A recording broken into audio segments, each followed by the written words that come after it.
दोस्तों, ईरान के तटीय इलाकों में लगातार छठी रात अमेरिका के ड्रोन और फाइटर जेट्स लगातार हमला कर रहे हैं।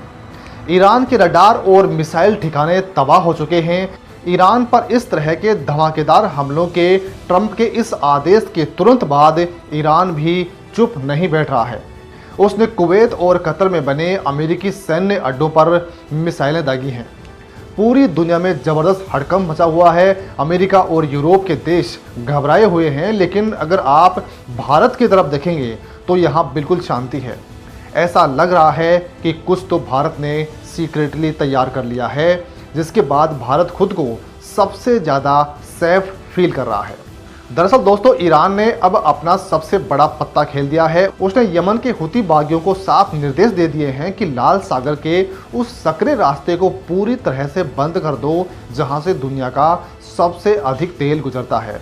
अब इसी रास्ते से रूस का वो सस्ता कच्चा तेल भी भारत आता है, यानी सीधा खतरा भारत की ऊर्जा पर है। लेकिन दोस्तों, हैरानी तो इस बात की है कि भारत को इस बात की कोई टेंशन नहीं है। आखिर भारत के पास में ऐसा कौन सा वो तोड़ है जो उसे इस बड़े संकट से बचा रहा है, और क्यों अमेरिका से लेकर ईरान भी भारत के इस छिपे हुए ब्रह्मास्त्र को पहचानने की लगातार कोशिश कर रहे हैं। चलिए आपको बताते हैं कि भारत ने इस हमले से ठीक पहले आखिर ऐसा क्या किया है। तो दोस्तों, अमेरिका ने जब ईरान पर सबसे बड़ा हमला किया तो तेहरान ने जवाब में कोई नया परमाणु हथियार नहीं निकाला है। उसने दुनिया की धड़कनों को बंद करने का सबसे पुराना और सबसे खतरनाक रास्ता चुन लिया है। ये रास्ता है बाब अल मंदेब। हॉर्मुज के बाद ये दुनिया का दूसरा सबसे बड़ा नाजुक गला है। रॉयटर्स की रिपोर्ट के मुताबिक और ईरानी सूत्रों की माने तो ईरान के शीर्ष नेताओं ने यमन के हुती बागियों को औपचारिक रूप से ये संदेश भिजवा दिया है कि अगर अमेरिका ने ईरान के तेल संयंत्रों या फिर जो बिजली के बड़े ढांचे हैं वहां पर हमला किया तो लाल सागर को शिपिंग के लिए हमेशा के लिए सील कर दिया जाएगा। हूतियों ने इस सकरे रास्ते के आसपास पहले से ही मिसाइलों और ड्रोन की घातक तैनाती कर दी थी। वे बस एक हरे संकेत का इंतजार कर रहे हैं, और ये आदेश ईरान की इस्लामिक रेवोल्यूशनरी गार्ड्स के अधिकारी ही देने वाले हैं। दोस्तों, ये कोई खाली धमकी नहीं है, इसके पीछे ठोस आंकड़े हैं। जहाज़ों की निगरानी करने वाली संस्था क्लेपर के ताज़ा आंकड़े बताते हैं कि जून के महीने में अकेले बाब अल मंदेब से लगभग 74 लाख बैरल कच्चा तेल गुजरा है। ये वैश्विक उत्पादन का करीब 7% हिस्सा है। एक साल पहले ये आंकड़ा सिर्फ 42 लाख बैरल था, यानी दुनिया की नसें अब इसी रास्ते से होकर गुजर रही हैं। अगर ये रास्ता बंद होता है तो मध्य पूर्व से दुनिया तक तेल की आपूर्ति के दोनों बड़े समुद्री मार्ग एक साथ ठप हो जाएंगे। सऊदी अरब इस खतरे को बहुत पहले भांप चुका था, इसलिए रियाद ने अपने अधिकतम तेल खेपे लाल सागर स्थित यानबू बंदरगाह से भेजना शुरू कर दिया है और पाइपलाइन की क्षमता बढ़ाने की गंभीर योजना बना रहा है। लेकिन दोस्तों, क्या सिर्फ रास्ते बदल देने से ये संकट थम जाएगा? इस सीधे खतरे का असर भारत पर सबसे अधिक पड़ने वाला है। भारत अपने कच्चे तेल की ज़रूरतों का एक बड़ा हिस्सा खाड़ी देशों और रूस से आयात करता है।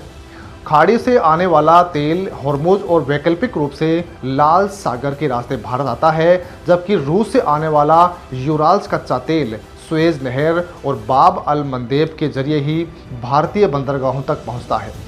अगर ये दोनों रास्ते एक साथ ब्लॉक कर दिए गए तो भारत को तेल की आपूर्ति, जहाज़ों के किराए और ऊर्जा कीमतों के मोर्चे पर भारी दबाव झेलना पड़ सकता है। लेकिन फिर भी नई दिल्ली में वो घबराहट नहीं है जो वाशिंगटन या लंदन में देखने को मिल रही है। भारत टेंशन में क्यों नहीं है? आखिर ईरान के इस पलटवार से बचने का क्या भारत के पास में कोई तोड़ है? दोस्तों, भारत के पास इस संकट से बचने का एक ऐसा तोड़ है जिसके बारे में पश्चिमी देशों ने शायद ही कभी सोचा हो। भारत ने सालों पहले ही अपनी ऊर्जा सुरक्षा की रणनीति को एक ही रास्ते पर निर्भर रहने से हटाकर कई रास्तों की ओर मोड़ लिया था। चाबहार बंदरगाह ये सिर्फ ईरान में बना एक साधारण पोर्ट नहीं है, ये भारत का वो सबसे बड़ा खेल है जो भारत को मध्य एशिया और रूस से सीधा जोड़ता है, बिना उन जोखिम भरे समुद्री रास्तों के। अंतर्राष्ट्रीय उत्तर दक्षिणी परिवहन गलियारों के जरिए भारत ने एक वैकल्पिक रास्ता तैयार कर लिया है, जहां माल रूस से कैस्पियन सागर होते हुए ईरान और फिर भारत पहुंच सकता है। भारत ने केवल भौतिक ढांचे पर ही काम नहीं किया है, बल्कि कूटनीतिक स्तर पर भी एक ऐसा संतुलन बनाया है जो हैरान कर देने वाला है।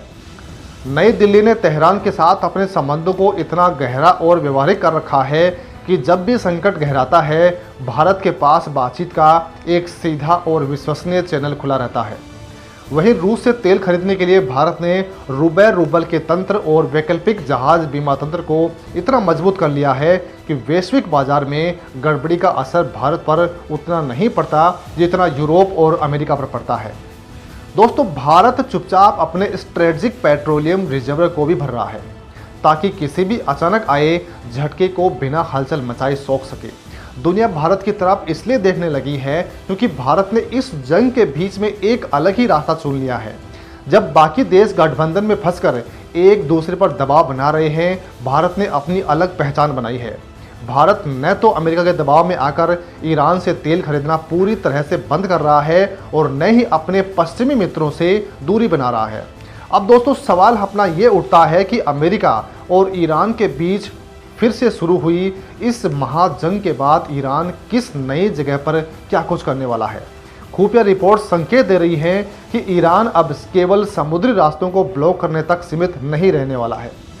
ईरान अपने रेजिस्टेंस फ्रंट को सक्रिय करते हुए क्षेत्र में नए ठिकानों पर ड्रोन, स्वरम और मिसाइल तकनीक की तैनाती करने वाला है, खासकर उन बिंदुओं पर जो पश्चिमी हितों को सीधे चुनौती दे रहे हैं। लेकिन इससे बचने के लिए भारत क्या करने वाला है?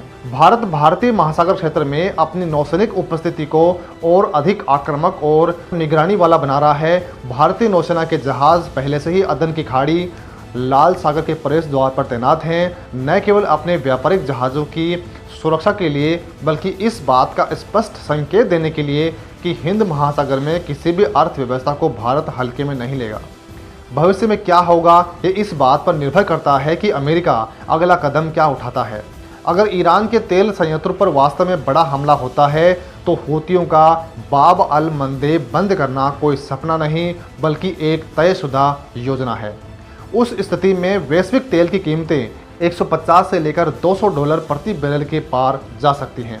ऐसे में भारत का चाबहार और वैकल्पिक परिवहन गलियारे वाला दाव एक साधारण विकल्प नहीं बल्कि देश की अर्थव्यवस्था को बचाने वाली जीवन रेखा बन जाएगा। खैर दोस्तों, हमारी इस पूरी रिपोर्ट पर आपका क्या कुछ कहना है कमेंट में लिखकर हमें ज़रूर बताइएगा। बहुत बहुत धन्यवाद।